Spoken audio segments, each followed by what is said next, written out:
예, 이제 우리는 연말연시 절기 예배를 다 지나고 다시 누가복음을 강해하는 강해의 시간으로 돌아왔습니다. 이제 오늘은 누가복음을 15번째 강해하는 시간이 된 것입니다.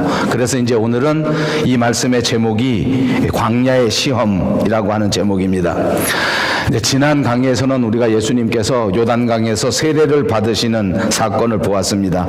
하나님의 아들이신데 그분이 굳이 요단강에서 세례 요한에게 세례를 받으셨습니다. 그 이유를 찾아보라고 하면 이런저런 이유를 생각할 수 있습니다만, 특별히 우리가 지난 강해를 통해서 예수님께서 세례를 받으신 것은 그 예수님이 우리의 메시아로서 우리를 구원하시기 위하여 이 땅에 오신 것을 만방에 알려주기 위한 목적이 있었다 하는 것을 이미 우리가 강해를 통해서 보았습니다. 그러니까 예수님께서 세례를 받으신 것은 그분이 메시아가 된 것을 세상에 증명하기 위한 목적을 가졌다는 것입니다.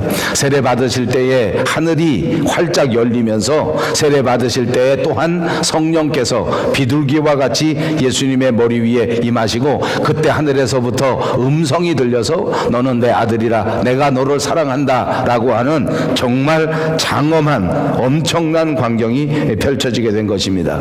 이제 그리고 난 다음에, 이런 역사가 있고 난 다음에 예수님께서는 광야에 나가셔서 40일 동안 금식을 하십니다.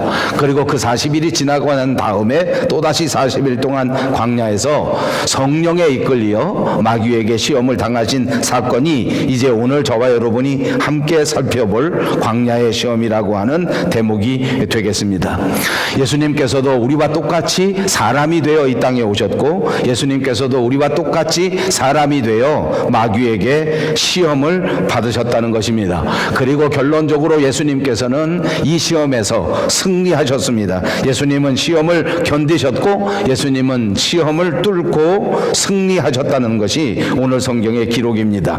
그래서 이 시험을 통해서 예수님에게 나타난 결과를 살펴보니 예수님께서는 시험을 받으시고 오히려 더 큰 능력을 덧입게 되셨습니다. 이제 오늘 우리가 다시 한번 1절에서부터 본문을 살펴보겠습니다.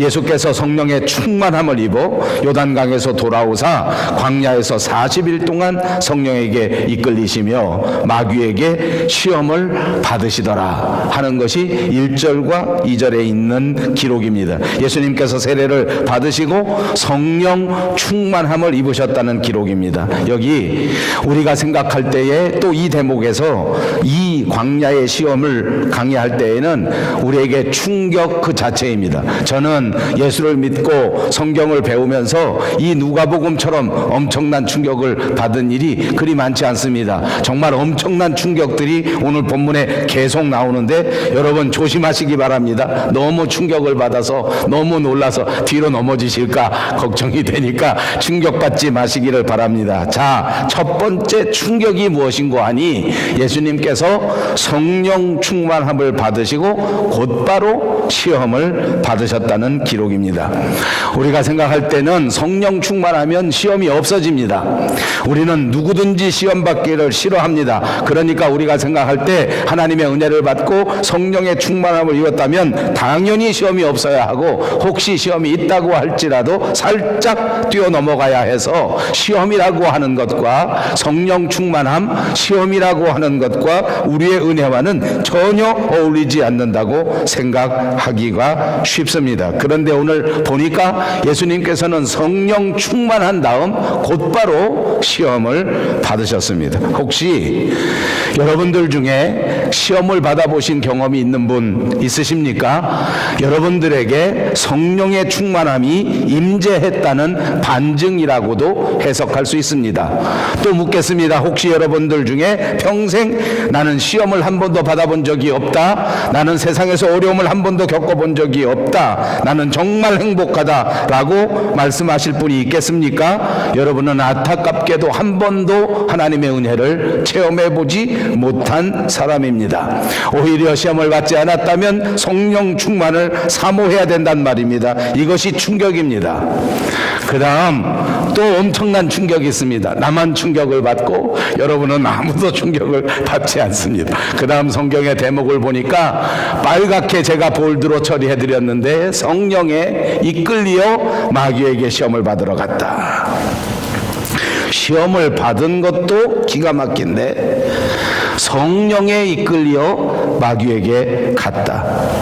성령에 이끌려 마귀를 만났다라는 말입니다. 다시 말하면 우리가 성령 충만하여 예수님 앞에 은혜를 받았는데 우리를 데리고 곧바로 진리의 세계로 데려가시고 우리를 데리고 곧바로 행복의 세계로 데려가시고 우리를 데리고 곧바로 꿈의 궁전으로 데리고 가신 것이 아니라 성령께서는 우리를 데리고 마귀를 만나러 가셨다는 말입니다.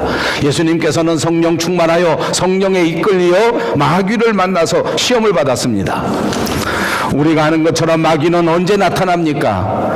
첫 번째 아담은 하나님께서 만들어주신 에덴 동산에서 마귀를 만나 시험을 당했습니다. 그때 아담은 성령 충만한 상태가 아니었습니다. 그는 마귀를 만나서 마귀의 꿰매 빠져들어가게 되었습니다. 아담이 마귀의 꿰매 빠져들어간 것 때문에 인생은 죄에 빠지게 되었고 헤어날 수 없는 죽음을 맞이하게 된 것 아닙니까? 두 번째 아담이었던 예수님께서는 성령의 인도하심을 따라 마귀를 만나게 되었습니다. 놀랍지 않습니까? 시험을 받으시는데 성령의 이끌리심을 받고 시험을 받게 된 것입니다. 그러므로 어떻게 되었습니까? 그는 40일을 굶고 극한 상황에 빠졌지만 육체적으로도 약한 것이 극에 달하였지만 그러나 이 시험에서 흔들리지 않고 성령의 이끌림을 받아 이 시험을 무난히 통과하게 되는, 승리하게 되는, 흔들리지 않는 엄청난 역사가 여기 벌어지게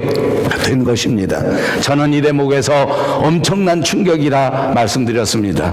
우리가 살아보니 신앙생활 할 때에 마귀를 만나는 것은 아마 인생 가운데 당연한 일일 것입니다. 내가 알고도 마귀를 만나고 내가 알지 못하는 상태에서도 어둠의 세력들을 만납니다. 공중의 권세를 잡은 자들이 늘 우리의 일생에 찾아온다는 말입니다. 그런데 중요한 것은 첫 번째 아담처럼 아무 일도 하지 않다가 가만히 생각하고 있다가 마귀를 만나는 경우도 있고 예수님처럼 성령 충만하여 세례를 받고 금식하면서 끊임없이 하나님의 나라를 탐구하다가 성령의 인도하심을 받아 마귀를 만나는 사건도 있다는 것입니다. 이 엄청난 일입니다.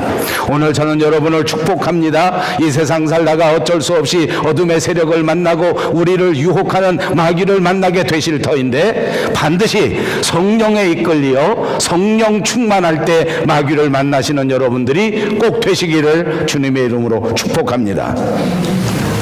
아멘 하셨습니까? 엄청난 일입니다. 마귀를 만나라는데 아멘이 나오십니까? 아버지, 오늘 성경은 그래서 우리에게 충격입니다.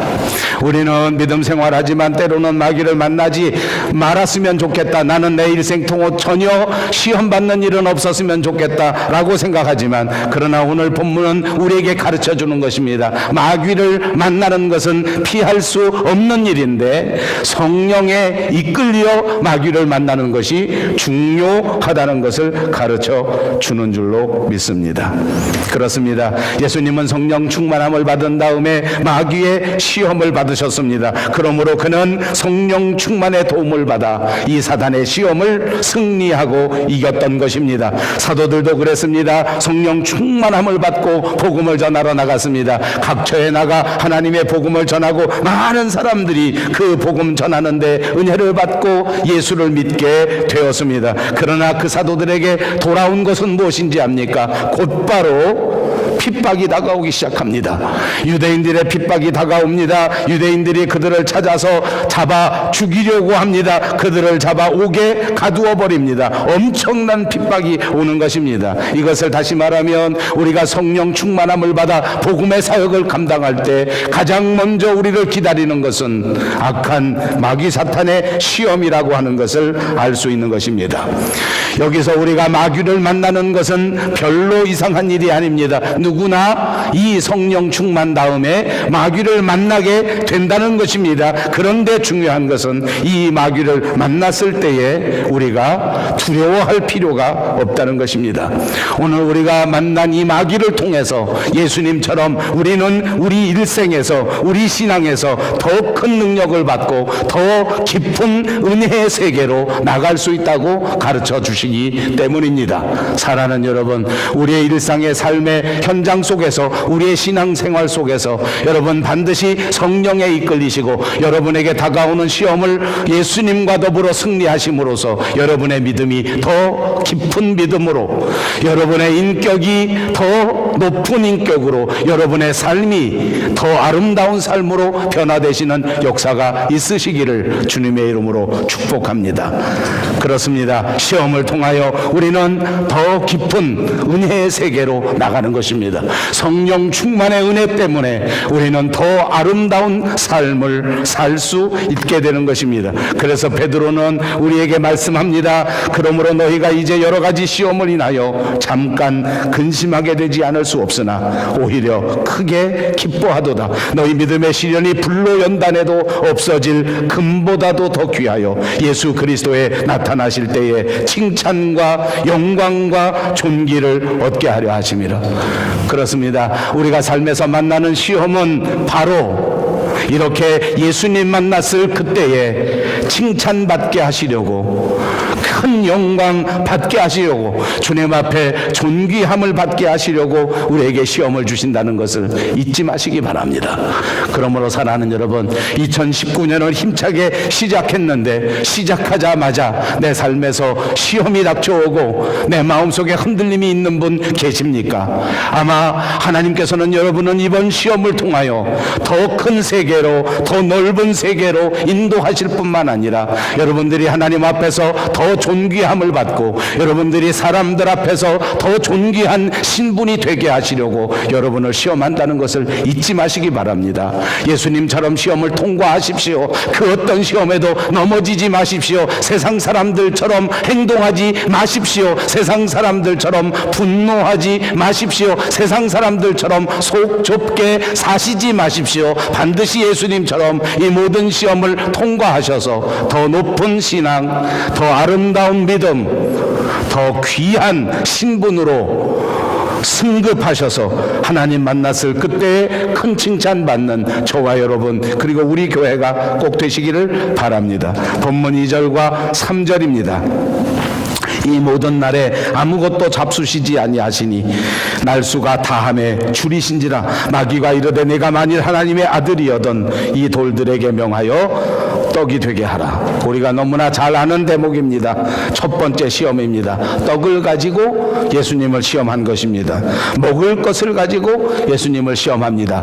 말씀드린 것처럼 예수님은 지금 40일을 굶으셨습니다. 그냥 식사 때가 되어도 떡 때문에 흔들릴 수 있는 상황인데 지금 예수님은 40일 동안 음식을 드시지 않은 상태란 말입니다. 다시 말하면 상황이 녹록지 않다는 것을 말합니다. 극한 상황이라는 것을 말합니다. 여러분, 우리가 신앙생활 하다 보면 이 대목이 너무나 우리 마음에 와닿습니다. 우리가 이상하게도 우리의 마음이 흔들리는 것은 내 상황이 결코 쉽지 않기 때문입니다. 어려움이 닥쳐올 때는 언제나 이렇게 나쁜 상황 위에서 어려움이 또 닥치는 것 같습니다. 그래서 우리 한국 사람들의 말 가운데에도 엎친데 덮친다는 말이 있지 않습니까? 이상하게도 시험은 꼭 엎어졌을 때 덮어지면서 온다는 말입니다. 이상하게 싸움은 연속해서 벌어집니다. 이상하게 초상은 줄초상이 납니다. 이상하게 나쁜 일이 하나 생기면 또 다른 일이 연속해서 다가온단 말입니다.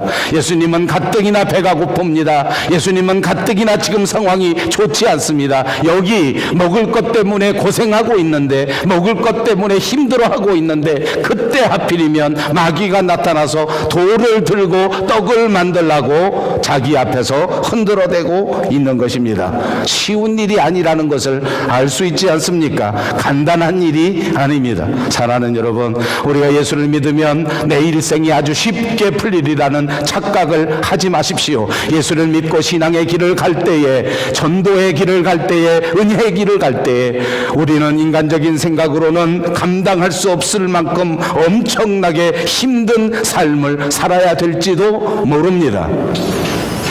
이제 세상적인 안목에서는 조금도 변화되는 게 없는 것처럼 생각될 수도 있습니다. 극한 상황 속에서 또다시 시험을 받게 되는 것입니다. 마귀는 예수님에게 말합니다. 내가 하나님의 아들이라면 한번 기적을 행해봐라. 이 돌을 가지고 떡이 되게 만들어 볼 수 있지 않겠느냐라고 유혹하는 것입니다. 여러분, 이 시험에서 우리가 생각할 수 있는 것이 또 있습니다. 예수님은 어떤 분이십니까? 능히 돌로 떡을 만들어 먹으실 수 있는 분입니다. 저는 세상 살면서 그런 생각을 해봅니다. 어른이 되고 아버지가 되고 또 지도자가 된다는 것은 무엇을 말하는가? 여러 가지를 말씀드릴 수 있지만 내 마음대로 하지 않는다는 것을 말합니다. 어렸을 때는 먹을 것이 있으면 먹으면 그만입니다. 어린아이들은 갖고 싶은 것이 있으면 때를 쓰면 됩니다. 그러나 점점 철이 나면 점점점 갖고 싶어도 갖고 싶다고 말하지 않을 때가 있습니다. 점점점 철이 나고 성숙하게 되면 싫어도 싫다는 소리를 하지 않게 됩니다. 저는 은혜의 생활이 무엇인고 라고 말씀드리라고 하면 은혜의 생활은 내가 할 수 있는 것과 해야 되는 일을 구분하는 것이다. 여러분, 입으로 한번 해보시겠습니까? 할 수 있는 일과 해야 되는 일을 구분하는 것이다. 2019년에는 여러분이 할 수 있는 일과 해야 되는 일을 꼭 구분하셔서 해야 되는 일을 마땅히 잘 감당하는 성숙한 그리스도인들이 꼭 되시기를 주님의 이름으로 축복합니다. 할 수 있다고 다 하는 것이 아닙니다. 해야 되는 일이 따로 있습니다. 내 기분에 따라서, 내 감정에 따라서 살아갈 수 있는 세상이 아닙니다. 하나님께서 우리에게 말씀하신, 주님이 우리에게 부탁하신 그 사명을 감당하기 위해서는 해야 됩니다. 제가 이 대목이 충격의 대목이라고 하지 않았습니까? 저는 목회일을 하면서 이 예수님의 세례의 대목을 늘 마음속에 많이 묵상합니다. 성령에 이끌려 마귀에게 가실 때. 제가 웃자고 하는 소리니까 오해 없이 들으시기 바랍니다. 성령에 이끌려 마귀를 만나러 가시는 예수님의 심정은 어떠셨을까? 저는 하면서도 사람에게 인정받으려고 해요. 제가 목회를 30년 했는데 보니까 솔직히 모든 교인들이 사람에게 인정받고 싶어 합니다. 다른 사람하고 문제가 생기면 견디질 못해요. 근데 여러분, 오해 없이 들으세요. 우리가 교회 왜 다닙니까? 하나님을 섬기러 다닙니다. 믿습니까? 여러분, 그렇습니까? 혹시 하나님을 섬기러 교회에 왔는데 마음에 안 드는 사람이 있을까 없을까? 나는 없기를 바랍니다. 난 정말 없기를 바랍니다. 또 어떤 사람은 아마 오늘 제 설교를 듣고 아하, 목사님이 나 참으라 그러나 보다. 오케이, 훌륭하십니다. 참으십시오. 또 어떤 사람은 이 말 듣고 목사님이 나를 막 찍어서 막 그러나 보다. 오케이, 그럴 수 있습니다. 여러분, 한 사람 한 사람 누구도 외에 없이 다 들으시라는 말입니다. 저를 포함해서 우리 인간이 하고 싶은 대로 할 수 있는 일은 없습니다. 하나님 믿으러 왔고 하나님 섬기는 것이 우선이기 때문에 그 다음은 다 같이 합심해서, 제가 오죽하면 교회 표어를 평안하여 든든히 서는 교회라고 했지 않았습니까? 제발 평안하게 든든히 서기 바랍니다. 행여나 잘 안 되면 노력하자는 말입니다. 행여나 문제가 있으면 너무 벌벌 떨지 마십시오. 그 문제가 너무 크다고 생각하지 마십시오. 하나님이 계시기 때문에 우리가 넉넉히 극복해 갈 수 있다고 믿고 극복해 가자는 말씀입니다. 아멘. 아버지, 이게 뭔지 압니까? 마귀는 내게 절하라는 거예요. 나한테 절하고 나를 경배하면 사람들의 인정을 받게 해주겠다는 거예요. 이렇게 다 많이 넘어가지 않습니까? 8절 보십시오. 다 같이 읽습니다. 예수께서 대답하여 이르시되 기록된 바 하나님께 경배하고 다만 그를 섬기라 하였느니라. 이것도 쉬운 일이 아닙니다. 솔직히 경제의 문제도 쉬운 것이 아닌데 이 인정의 문제, 명예의 문제, 신앙생활에서 결코 쉬운 것이 아닙니다. 그런데 예수님은 이렇게 결심했습니다. 나는 오로지 하나님만 경배하고 나는 오로지 하나님만 섬기겠다라고 결단했다는 말입니다. 여러분, 이 말이 뭔지 압니까? 내 마음과 내 몸과 내 정신과 내 모든 것을 바쳐서 하나님만을 사랑하고자 결단했다는 것입니다. 믿음의 사람들을 보십시오. 나와 내 집은 하나님을 섬기겠다고 결심했습니다. 그리고 흔들리지 않았습니다. 여러분 어떻습니까? 우리 모두가 다 하나님 앞에 나올 때 나는 하나님을 섬기겠노라, 나는 하나님의 종이라고 결단하고 나오지 않았습니까? 그러니 주님 만나는 그날까지 그 결심에서 한 걸음도 흔들리지 마시라는 말입니다. 여러분을 축복합니다. 여러분을 격려합니다. 하나님의 말씀 안에서 여러분 모두가 하나님 앞에 약속하신 이 믿음의 약속을 꼭 지키시기를 바랍니다. 여러분, 하나님만을 섬기려고 하면 이 시험을 각오해야 된단 말입니다.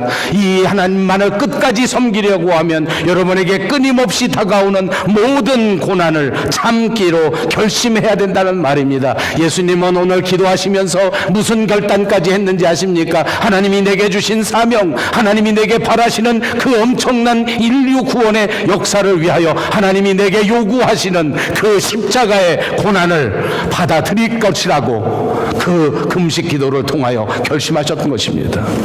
여러분은 무엇을 결심하십니까? 오늘 하나님이 영광스러운 하나님의 아들로, 영광스러운 하나님의 딸로 주님 만나는 그날 여러분을 높이실 터인데 그때까지 여러분은 무엇을 하시겠냐는 말입니다. 예수님은 그때까지 십자가의 그 엄청난 고난을 받아들이기로 결심했습니다. 피하려 하지 않았습니다. 피 한 방울, 물 한 방울까지라도 이 십자가 갈보리 언덕에서 아낌없이 뿌리는 한이 있더라도 나와 내 집은 끝까지 여호와 하나님을 섬기겠다고 결단한 것입니다. 오늘 2019년을 시작하는 이 첫 달에 우리들 모두도 다시 한번 그렇게 결단하시기를 바랍니다. 9절과 11절입니다. 또 이끌고 예루살렘으로 가서 성전 꼭대기에 세우고 이르되 내가 만일 하나님의 아들이어든 여기서 뛰어내리라. 기록되었으되 하나님이 너를 위하여 그 사자들을 명하사 너를 지키게 하시리라 하였고 또한 그들이 손으로 너를 받들어 내 발이 돌에 부딪히지 않게 하시리라 하였느니라. 마지막 시험입니다. 교만의 시험입니다. 정말 넘어지기 쉬운 시험입니다. 이 말씀은 모두가 다 성경에 있습니다. 하나님이 지켜주신다는 말도 성경의 말씀입니다. 발이 돌에 부딪히지 않는다는 말씀도 성경의 말씀입니다. 사단은 하나님의 말씀을 가지고 시험합니다. 문맥에 맞지 않게 해석하는 것입니다. 여러분, 오늘을 살아가는 우리 시대에는 이것이 너무나 잘 이해가 가지 않습니까? 똑같은 하나님의 말씀을 서로 다르게 해석합니다. 똑같은 삶의 현상들을 정말 다르게 해석합니다. 우리 조국 대한민국은 아마 세계 최고의 다양한 안목을 가진 국가 중에 하나가 되었습니다. 정치를 하는 정부를 상대할 때에 그 정부를 해석하는 눈이 얼마나 다른지 모릅니다. 정치만 그런 것이 아니더라고요. 교회를 바라보는 정말 다양한 시각이 얼마나 많은지 모릅니다. 그런데 마귀는 정말 교묘하게 부정적으로 해석합니다. 정말 교묘하게 하나님의 말씀을 가지고 이렇게 사람을 시험합니다. 제가 어느 통계에서 보니까 이단 종파들이 쓰는 언어 중에 가장 많은 언어가 하나님의 말씀이라고 합니다. 이단도 말씀을 가지고 이단을 한다는 말입니다. 진짜 웃기지 않습니까? 12절을 보십시오. 예수께서 이르시되 주 너희 하나님을 시험하지 말라 하였느니라. 예수님은 시험의 대상이 아닙니다. 여러분 착각하지 마십시오. 하나님은 시험의 대상이 아닙니다. 무슨 대상입니까? 믿음의 대상입니다. 여러분, 하나님의 교회는 여러분이 입으로 잘근잘근 씹는 가십의 대상이 아닙니다. 교회는 우리가 충성을 다하여 섬겨야 하는 섬김의 대상이라는 사실을 잊지 마시기 바랍니다. 하나님을 바라볼 때에 순종과 경배와 예배를 통하여 절대적인 충성을 바치는 것이 필요합니다. 이것이 우리의 해야 할 일인 줄로 믿습니다. 13절을 보십시오. 마귀가 모든 시험을 다한 후에 얼마 동안 떠나니라. 여기 마지막 충격이 들어 있습니다. 시험이 끝났습니다. 예수님은 정말 멋지게 우리의 모범답게 이 엄청난 시험, 이 무시무시한 시험을 다 통과하셨습니다. 이제 우리에게 남아있는 길은 꽃길입니다. 이제 어느 누구가 우리를 막을 수 있겠습니까? 그런데 본문을 보십시오. 마귀가 모든 시험을 다한 후에 어떻게 해요? 그 다음에 어떻게 떠났다고요? 얼마 동안. 무슨 말입니까? 언젠가 다시 온다는 것입니다. 마귀는 패배했습니다. 마귀는 졌습니다. 그러나 또 옵니다. 우리 인생이 그러지 않습니까? 아까 제가 말씀드렸습니다. 여러분 오해하시지 말라고 제가 더 말씀드리고 싶습니다. 사람과 사람의 관계에서도 그렇습니다. 저는 평생 목사를 하였습니다. 저는 평생 학교에서 학생들을 가르쳤습니다. 제가 학교에서 가끔 농담합니다. 학생들 중에 속색이는 학생이 있게 마련입니다. 저만 보면 싫어하는 학생이 매년 있습니다. 그러나 저는 희망이 있고 소망이 있습니다. 왜냐하면 곧 졸업합니다. 그래서 그분들이 졸업할 때는 제가 박수를 크게 쳐드립니다. 아멘, 할렐루야. 우리 오수진 집사도 졸업할 때 내가 박수를 크게 쳐줬습니다. 그랬더니 상까지 받을 줄은 난 몰랐습니다. 내가 박수 많이 쳐줘서 상 준 거예요. 여러분, 그 사람이 떠나면, 나 미워하는 사람이 떠나면, 나 힘들게 하는 사람이 떠나면 이제 탄탄대로가 열릴 것 같지요? 아닙니다. 인생은 계속해서 다가옵니다. 그러니까 그 사람을 미워하는 것이 아닙니다. 그 순간만 비껴갔다고 해결되는 것이 아닙니다. 끊임없이 이 시험에서 당한 교훈을 가슴에 안고 떡으로 사는 것이 아니라 하나님의 말씀으로 사는구나. 경제보다 중요한 것은 내 신앙의 문제로구나. 하나님을 시험하거나 하나님을 만홀히 여겨서 되는 것은 아니구나. 겸손한 마음으로 하나님 앞에 충성과 경배를 다하는 것이 중요하거나 비판적인 시각으로 부정적으로 시각으로 바라보는 것도 소중할지 몰라도 내 인생을 성공하려면 긍정적인 시각으로 충성의 시각으로 보아야 하겠구나 하는 것을 끊임없이 계속하고 계속해야 됩니다. 그렇습니다. 그러나 여러분, 지금 이 마귀가 물러갔을 때에 예수님에게는 어떤 일이 벌어졌는지 압니까? 드디어 이 세상에 나가 인류를 구원하는 구속의 역사를 이룰 수 있는 새 힘과 새 능력이 예수님에게 충만하게 임하셨습니다. 마귀는 또 올 것입니다. 그러나 다시 마귀를 만날 그때에는 예수님은 이만큼 성장하시고 이만큼 성숙하셔서 웬만한 마귀 가지는 끄떡도 하지 않는 능력의 하나님이 되셨단 말입니다. 여러분, 시험 당하는 것은 죄가 아닙니다. 오늘 물질 때문에 어려움 당하십니까? 죄가 아닙니다. 오늘 혹시 육신의 질병 때문에 힘들고 어렵습니까? 죄가 아닙니다. 유명한 종교개혁자 마틴 루터는 이런 말 했습니다. 공중의 새가 내 머리 위를 날아다니는 것은 나와 상관없는 일이다. 다만 그 새가 내 머리 위에 내려서 둥지를 틀게 해서는 안 된다. 여러분, 이 모든 세상에 죄는 어차피 있는 것입니다.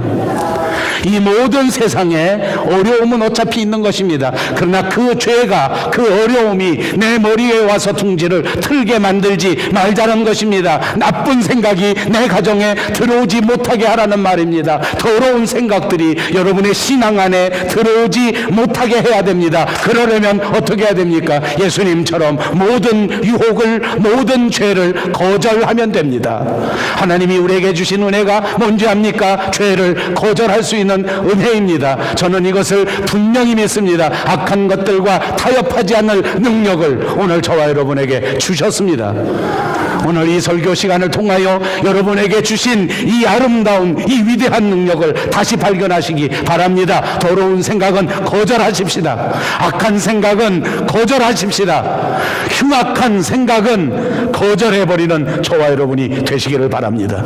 예수님은 그 어떤 시험도 다 거절해버렸습니다. 물질의 시험도 거절합니다. 명예의 시험도 거절합니다. 부귀의 시험도 거절해버렸습니다. 그러므로 그는 승리하시고 위대한 구속사역을 이루셨습니다. 오늘 저와 여러분도 거절하면, 죄를 거절하면, 악한 생각을 거절하면 성령 충만하여 주의 사명을 감당하는 사명자가 되실 줄로 믿습니다. 기도하십시다. 자비하신 하나님,